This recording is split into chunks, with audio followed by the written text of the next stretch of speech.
Hey guys, it's John, and in this video I'm going to be talking about behind the neck pull-ups and why I usually don't recommend them for most people in most situations. I'm also going to give you 5 exercises that I think are a better alternative to behind the neck pull-ups. So before I get to those points, I'll just show you what I'm talking about just so we're clear. You have your regular pull-up where you pull the bar up towards your chest and your chin goes up above the bar. Then you have a behind the neck pull-up where you pull the bar to the back of your head and touch it to the back of your neck. Other than that difference, the exercises are almost exactly the same, at least in execution. And so there's not that big of a difference, so we're kind of comparing apples to apples here. But what happens when you make that subtle change of pulling back behind your neck are a couple things. One, you're in a much deeper range of motion. Your shoulders are externally rotated into a much deeper kind of a hyperextended type position. And also when your head tilts forward, you're putting a little bit of extra strain on the little tiny bones in your neck, your cervical spine. And so that just creates a recipe for injury. And since most people already have pre-existing problems with their neck and their shoulders, whether they know it or not, might not have resulted in pain yet, but most people have postural problems. They have a forward head posture, their shoulders are rounded forward a little bit from sitting on a computer, typing, working at a desk, or typing on their phone. And so most people already have these compensations problems in their neck and shoulders. And when you add a lot of load to those tissues and put them in a kind of a weakened, compromised position, in this really deep range of motion with the head strained forward, it's just a recipe for problems down the road eventually. And so I consider behind the neck pull-ups, also known as behind the head pull-ups, and some people call them rear pull-ups. I just consider it an unnecessarily risky exercise where the benefits don't necessarily outweigh the risks. It's just too risky, and so for most people in most situations I recommend against them. You know, your average guy training at the gym or at home, somebody in the military or law enforcement or some other service position where, you know, your health and fitness is really important, and it's important that you stay, you know, healthy and not injured. You know, for people like that, I would stay away from this exercise simply because it's higher risk. And the other reason I'd stay away from it is because there are other exercises that are just as effective, if not more effective, for challenging this vertical pulling movement, these muscles of the back, the arms, the shoulders, etc., that don't come with the risks of behind the neck pull-ups. So I'm going to cover 5 exercises that I think are lower risk and just as effective, if not more effective. So, you know, pull-ups and all of this, it all hinges on your fitness level. So you probably shouldn't be doing any of these exercises unless you're already at an intermediate to advanced level. Some of them you definitely should wait until you get to the advanced level with your pull-ups. But minimum, you want to be able to perform like a good 12 to ideally 20 solid reps with excellent technique before you start working in most of these variations. So I'll start with one of the easier ones. So you have your regular pull-up grip, which is just a little bit outside of shoulder width apart for most people. And then you have a wide pull-up grip, which you perform like so. So just wide grip pull-ups. And for most people, you're going to feel this a lot more in your lats than regular pull-ups, simply because it changes the leverage of the exercise. And even without thinking about it, you know, the pull-up exercise is supposed to be predominantly lats, but a lot of people involve their arms a little bit more than they necessarily should if they were using proper technique. But with wide grip pull-ups, it's hard to perform them with just your arms because of the leverage. So it's a great way to target your back, your lats a little bit more. So that's the first one. Second one, I have my door frame pull-up bar here. And this has a set of parallel bars on it. So I would grip it like this. And parallel bars, you grip with your palms facing each other. And this is called neutral grip pull-ups. And this is a really good pull-up variation. It's my favorite. If I had to choose just one, this would be the one to do it because it's the healthiest, the safest, most biomechanically efficient for your shoulders and elbows, and it involves the most amount of musculature, more so than regular pull-ups and more so than chin-ups. And so it's just kind of the best of both worlds, and I really recommend it. And I recommend doing a variety of pull-up grips, but this is one that you should definitely be using if you have access to a set of parallel bars.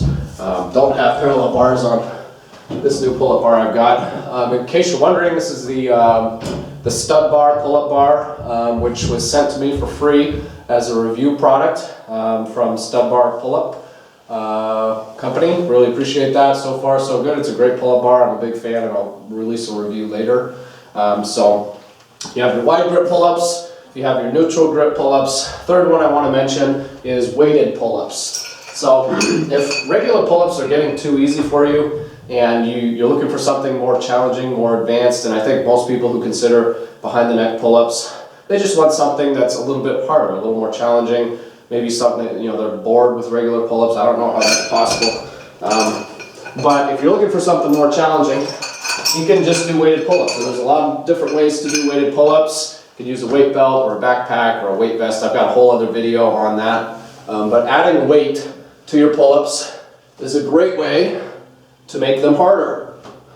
And there's a lot of ways to do it. This is one of those areas where if you are too ambitious, this can be risky. So whenever you start with weighted pull-ups, progress very gradually. Start with very light weights and work up progressively. Incremental progression. Don't load up the heavy weights right from the start, because you're going to end up with some elbow tendonitis or some other problem. But weighted pull-ups, great option, especially for breaking through a pull-up plateau. If you hit 20 reps and you just can't get past that sticking point, doing a cycle of weighted pull-ups is a great way to break past that plateau and get stronger. Increase your strength capacity so that your endurance capacity also increases. So weighted pull-ups, another good one. Fourth one I'll mention is any single arm pull-up variation.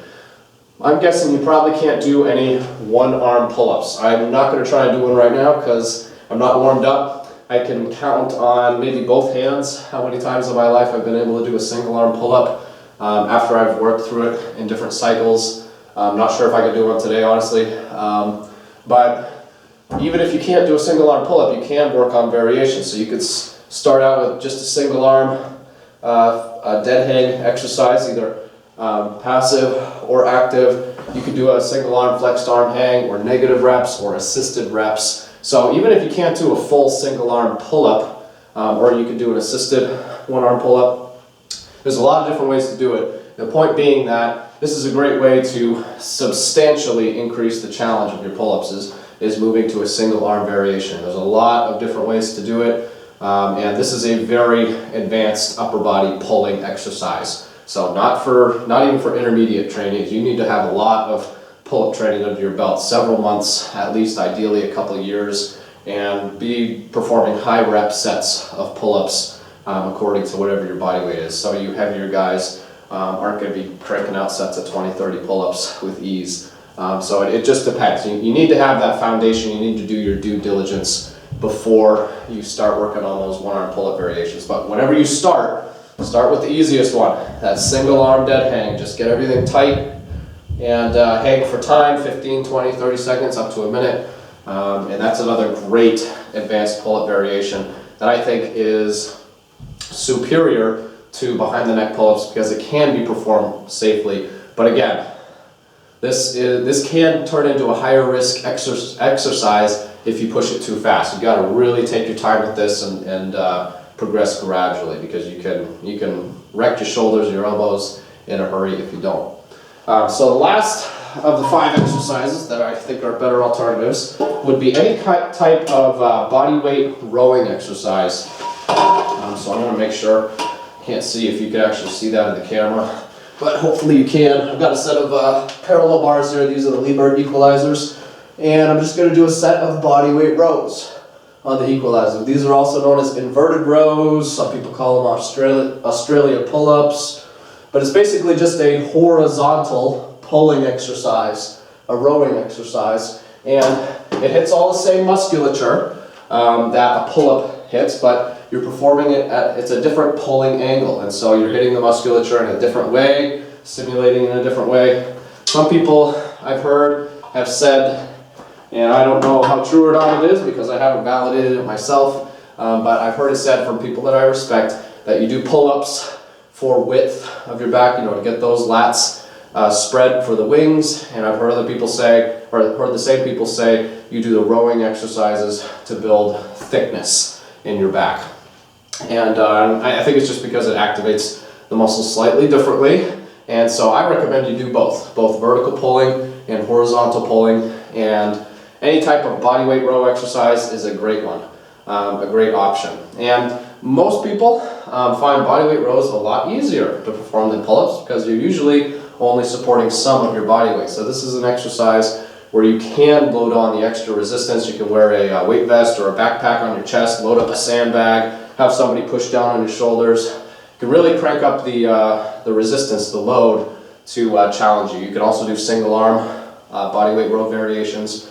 And so I think that's another safer, less risky, superior alternative to behind the neck pull-ups. And so in this video, I basically just wanted to give you some ideas. There are so many great exercises out there that are low risk and very effective. And if you have all these options, all these alternatives, then I just don't see a reason why you should be doing behind the neck pull-ups, which come with a slightly higher risk of, you know, hurting your neck, impinging one of your shoulders, you know, any number of things that can happen. And given that most people have pre-existing issues with their shoulders or their neck, it's probably just safer to stay away from some of those exercises that put you at a higher risk. So I hope this video was helpful. I've gotten this question many times the last couple years, and so I figured it was time to put together a Q&A. If it was helpful, please let me know. Hit that thumbs up button on YouTube.